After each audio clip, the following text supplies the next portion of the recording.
नमस्कार. श्री स्वामी समर्थ. श्री स्वामी समर्थ चरणी वंदन करून आजच्या व्हिडिओला सुरुवात करत आहे. आज आपण जाणून घेणार आहोत महाशिवरात्रीची पूजाविधी कशी करावी. प्रत्येक मराठी महिन्यात शिवरात्र असते, पण माघ महिन्यातील शिवरात्र ही महाशिवरात्री म्हणून साजरी करतात. माघ वद्य चतुर्दशीला म्हणजेच 8 मार्च रोजी महाशिवरात्री साजरी करण्यात येणार आहे. ही महाशिवरात्री फार महत्त्वपूर्ण मानली जाते. काही जण देवळात जाऊन शिवपिंडीचे दर्शन घेतात आणि शिवशंकराची आराधना पूजा करतात. काहींना कामाच्या व्यापामुळे किंवा काही कारणामुळे मंदिरात जाणे शक्य नसेल तर घरच्या देवाऱ्यातही पूजा करू शकतात. महाशिवरात्री दिनी प्रत्येक प्रहराच्या वेळी आणि निश्चित कालात जमेल तशी शिवपूजा करावयाची असते. या काळात पहिल्या प्रहारात श्री शिवाय नमः असा नामजप करावा. दुसऱ्या प्रहारात श्री शंकराय नमः असे म्हणावे. निशितकाली श्री सांब सदाशिवाय नमः असे म्हणावे. तिसऱ्या प्रहारात श्री महेश्वराय नमः आणि चौथ्या प्रहारात श्री रुद्राय नमः असा नामोच्चार करून समर्पण करावे. तसेच महादेवाला पंचामृत अर्पण करावे. पंचामृतानंतर शिवलिंगावर रुद्राभिषेक करावा. यानंतर गंध, अक्षता, फुले वाहावीत. नैवेद्य दाखवून शिवशंकराचे नामस्मरण करावे.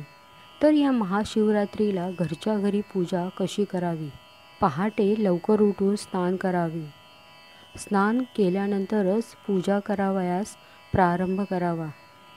घरी शिवपिंड किंवा शिवमूर्ती असेल तर चौरंगावर विधिवत ठेवून पूजा मांडावी.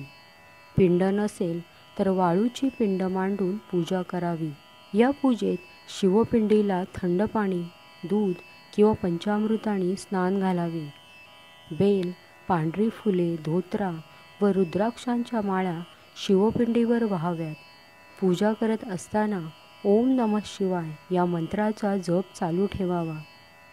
शिवपूजेत हळद कुंकू न वापरता भस्म वापरावे. नैवेद्य दाखवून झाल्यानंतर निरांजन ओवाळून आरती करावी. या महाशिवरात्रीला सर्वत्र उपवास केला जातो. काही जण दूध आणि फळे खाऊन उपवास करतात, तर काही जण फक्त पाणी पिऊन उपवास करतात. पण थोडीशी फळे आणि पाणी पिऊन उपवास करावा किंवा पचायला हलका आहार घेऊन उपवास करावा. उपाशी राहू नये. उपवासासोबत रात्रभर भगवान शिवाची आराधना, प्रार्थना आणि ध्यान करून जागरण करावे.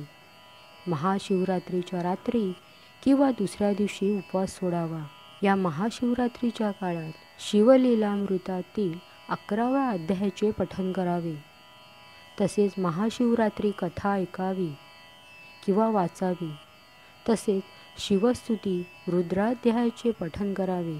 अशा तऱ्हेने भगवान शिवशंकराची आराधना या काळात करणे फार महत्त्वाचे असते, जेणेकरून भगवान शिवाची आपल्यावर कृपादृष्टी लाभते व आपल्या मनोकामना पूर्ण होण्यास मदत मिळते.